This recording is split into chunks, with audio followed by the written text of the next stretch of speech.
কেন এই লুকোচুরি? কেন গণমাধ্যমের ক্যামেরা দেখলেই এই মারমুখী আচরণ?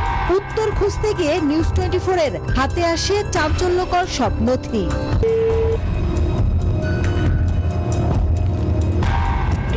জুলাই স্মৃতি জাদুঘর নির্মাণে বরাদ্দকৃত 111 কোটি টাকার বাইরেও জাতীয় জাদুঘরের তহবিল থেকে তড়িঘড়ি করে ব্যয় করা হয়েছে আরও অন্তত 30 কোটি টাকা। ছাত্র জনতার গণ অভ্যুত্থানের পর গণভবনকে স্মৃতি জাদুঘরে রূপান্তরের সিদ্ধান্ত সাধুবাদ পেলেও এর নির্মাণ ব্যয় নিয়ে এবার উঠেছে গুরুতর দুর্নীতির অভিযোগ। ভুয়া ঠিকাদারি প্রতিষ্ঠান, স্বজনপ্রীতি, অস্তিত্বহীন ভলেন্টিয়ারের নামে লাখ লাখ টাকার ভুয়া বিল আর বিধি ভেঙে নিয়োগের মহোৎসব চলছে জুলাই জাদুঘরে। জাতীয় জাদুঘরের অনিয়ম নিয়ে 3 পর্বের ধারাবাহিক প্রতিবেদনের আজ থাকছে 2য় পর্ব। অনুসন্ধান করেছেন মাসুদ আলাবনী।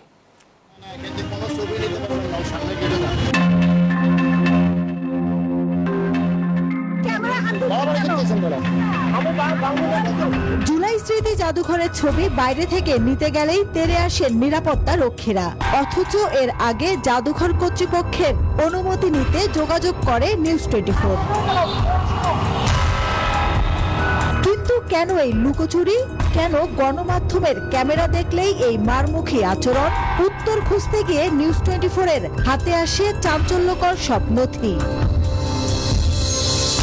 অনুসন্ধানে জানা যায়, বিভিন্ন ভাস্কর্য ও মাল্টিমিডিয়ার জন্য দেয়া হয় প্রায় 5 কোটি টাকার কাজ।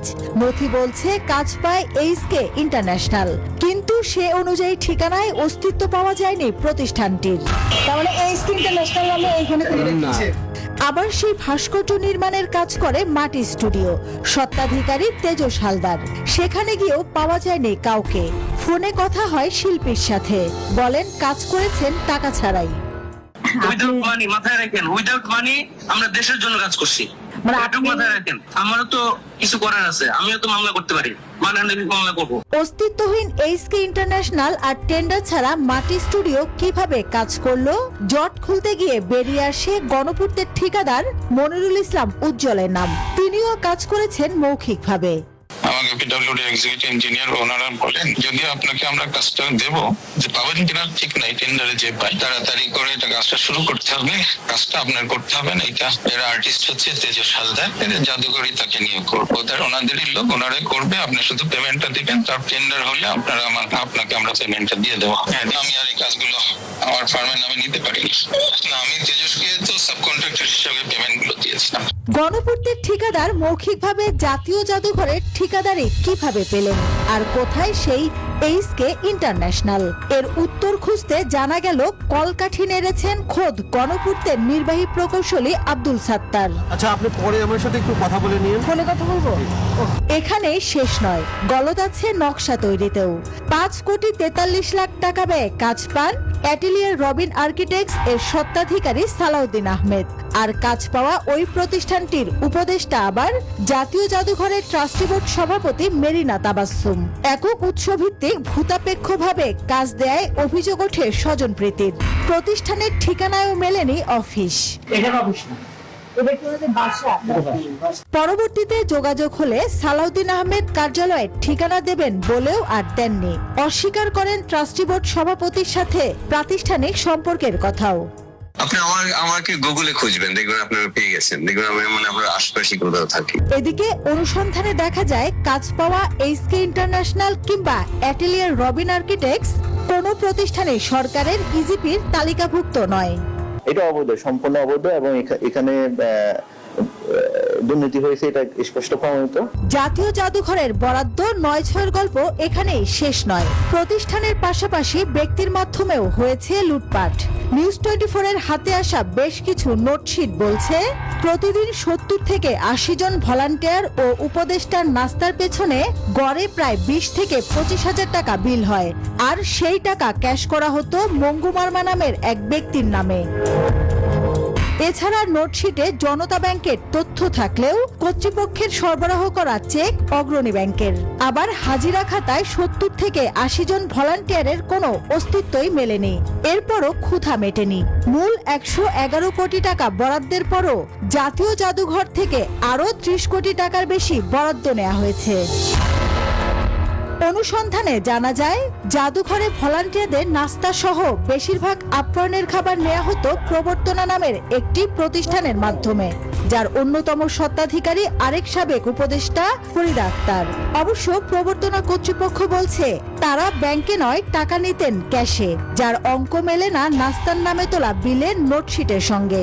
9300, 9200 হয়তো বা আরো কমও নিচ্ছে, 8000 টাকাও নিচ্ছে। যেখানে রান্নাটা একটু এখান থেকে যখন দিচ্ছি এটা 9200 2 মাস মতো নিচ্ছে মনে হয়। অফিসিয়াল ভাবে কোনো ব্যাংকের লেনদেন হয়নি। এই দুর্নীতির ষোলকলা পূর্ণ হয়েছে নিয়োগ বাণিজ্য দিয়ে। বিজ্ঞপ্তি প্রকাশের আগে নেওয়া হয় পরীক্ষা, এর প্রমাণ মেলে হাজিরা খাতাতেও। সিসি ক্যামেরার ফুটেজ আসে গণমাধ্যমে। বর্তমানে নিয়োগ প্রক্রিয়া বন্ধ।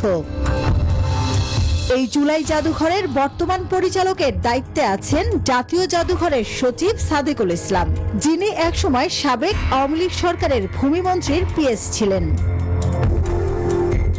এদিকে সমন্বয়ক থেকে জাতীয় জাদুঘরের মহাপরিচালক তানজিম ওয়াহাব, তিনি নিজেই জুলাই জাদুঘরের মহাপরিচালক, আবার কখনো কিউরেটরের দ্বৈত দায়িত্ব পালন করছেন। অথচ সরকারি প্রজ্ঞাপন অনুযায়ী এই পদে সরকারের যুগ্ম সচিব পদমর্যাদার কর্মকর্তা বসার কথা। সাধারণ নাগরিককে নিয়োগ দেওয়াই যেতে পারে, কিন্তু সেটা তো আমার নিয়ম অনুযায়ী হতে হবে। সেটি না করে যদি এভাবে নিয়োগ দেওয়া হয়ে থাকে তাহলে এটি ক্ষমতার অপব্যবহার হয়েছে, অপরাধ হয়েছে এবং অনিয়ম হয়েছে। এসব গুরুতর অভিযোগ নিয়ে জাতীয় জাদুঘরের মহাপরিচালকের সঙ্গে বারবার যোগাযোগের চেষ্টা করেও তাকে পাওয়া যায়নি।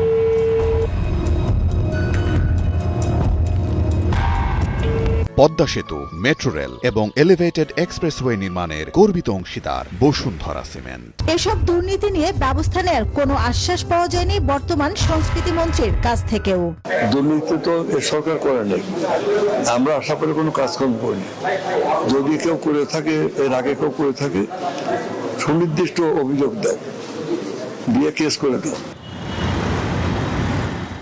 যে ছাত্র জনতার রক্তক্ষয়ী গণঅভ্যুত্থানের উপর দাঁড়িয়ে অন্তর্বর্তী সরকার এবং এই জুলাই স্মৃতি জাদুঘর, সেই জাদুঘর নির্মাণের শুরু থেকেই আর্থিক নয়ছয় ও স্বজনপ্রীতি নিছক কোনো অভিযোগ নয়, বরং এটি শহীদদের স্মৃতির সাথে চরম অবমাননা বলছেন অংশীজনরা।